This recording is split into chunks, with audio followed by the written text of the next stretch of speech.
বাংলাদেশের মিডিয়ার মধ্যে এই যে দেশ টিভি বলে একটা মিডিয়া আছে না, তো তারা একটা খবর প্রচার করছে, যে খবরটার প্রতি আমার কিন্তু দৃষ্টি আকৃষ্ট হলো এবং স্বাভাবিকভাবেই বিষয়টার উপরে একটা ভিডিও অবতারণা না করে কিন্তু আমি পারলাম না। আপনারা দেখতে পাচ্ছেন যে এখানে এই যে তারা শিরোনাম দিয়েছে কি, ভয়ঙ্কর মুসলিম বিদ্বেষী প্রতিরক্ষা মন্ত্রী পেল যুক্তরাষ্ট্র। তো এই চিন্তা করে দেখেন যে ভয়ঙ্কর মুসলিম বিদ্বেষী। তো স্বাভাবিকভাবে আমি খবরের ভিতরে গেলাম এবং খবরটা আমি মনোযোগ দিয়ে শোনার চেষ্টা করলাম, কিন্তু ওইখানে আমি এই ব্যক্তিটার নাম হলো হেকসেট। হ্যাঁ, তো এই হেকসেট তার কর্মজীবনে কোথায় মুসলিম বিদ্বেষী কর্মকাণ্ড করছে তার কিন্তু কোনো বর্ণনা তারা দিল না।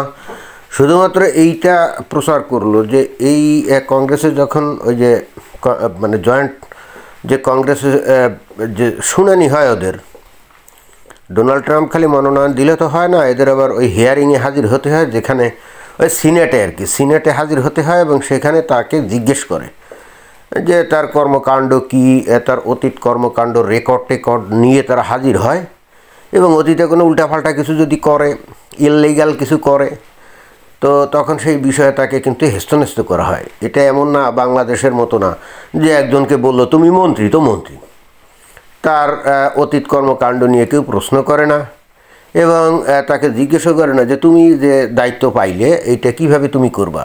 বাংলাদেশে সুবিধা আছে এবং এই ধরনের দেশগুলোতে সুবিধা আছে, বাট এই আমেরিকাতে কিন্তু এই খালি ডোনাল্ড ট্রাম্প মনোনয়ন দিলে এই তুমি প্রতিরক্ষামন্ত্রী বা তুমি স্বরাষ্ট্রমন্ত্রী বা তুমি সেক্রেটারি অফ স্টেট, পররাষ্ট্রমন্ত্রী, এরকম বলে হয় না। ওখানে সিনেটে তাদের জবাবদিহি করা লাগে, করার পরে সেখানে সিনেটের ওই সদস্যদের নানা রকম প্রশ্ন এবং খুব তির্যক প্রশ্ন, কঠিন প্রশ্ন, সেই প্রশ্নের যদি সঠিক উত্তর দেয়া যায় তাহলেই কিন্তু তখন আবার কি হয়, ভোটাভুটি হয় এবং এই ভোটাভুটিতে অবশ্যই সংখ্যাগরিষ্ঠ ভোট পেতে হবে। সিনেটের সদস্য কয়জন, 100 জন না, অর্থাৎ 51 কিন্তু ভোট পেতে হবে।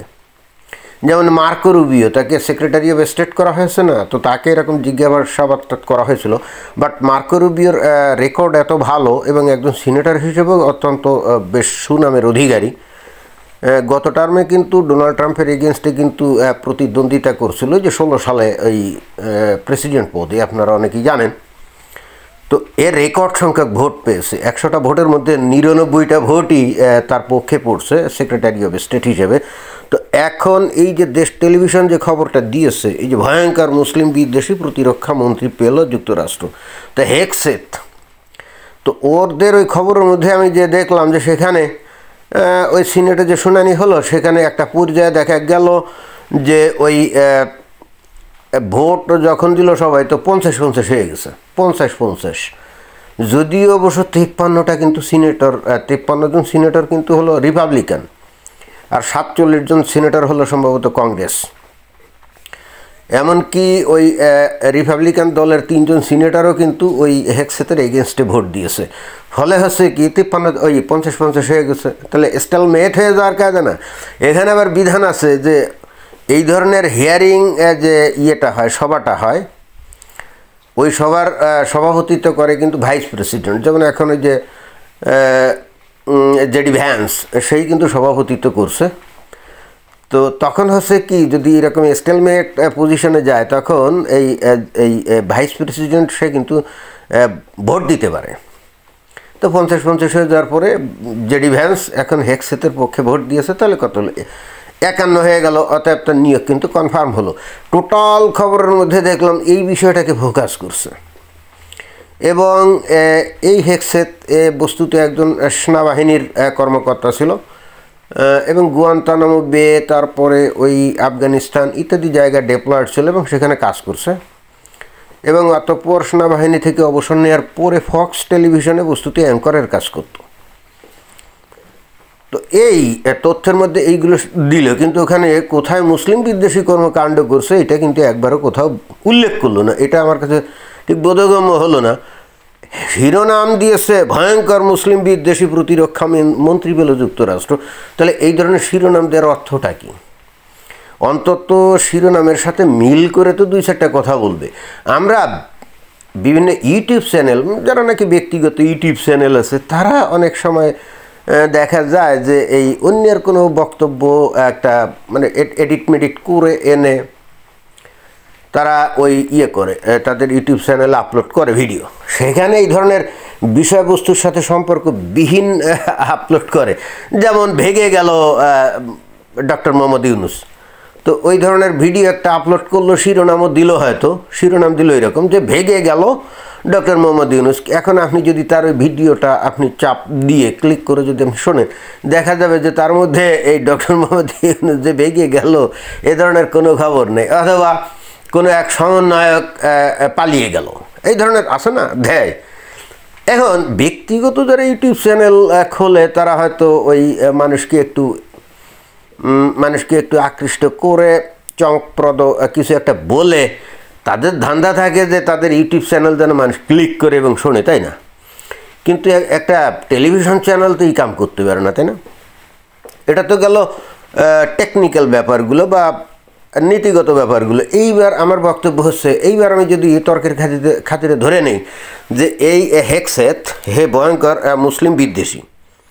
এখন আমার প্রশ্ন হচ্ছে যে মুসলমানরা কি এই খ্রিস্টান প্রেমী অথবা ইহুদি প্রেমী অথবা অমুসলিম প্রেমী নাকি? না, তা তো না।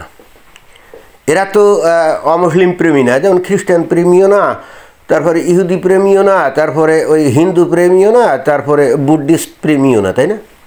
তো মুসলমানরা যদি ডিরেক্টলি সরাসরি স্ট্রেইট ওয়ে একেবারে অমুসলিম বিদ্বেষী হয়, তো সেক্ষেত্রে অমুসলিমদের মধ্যে কেউ কেউ তো মুসলিম বিদ্বেষী হতেই পারে। এটা কি যৌক্তিক না?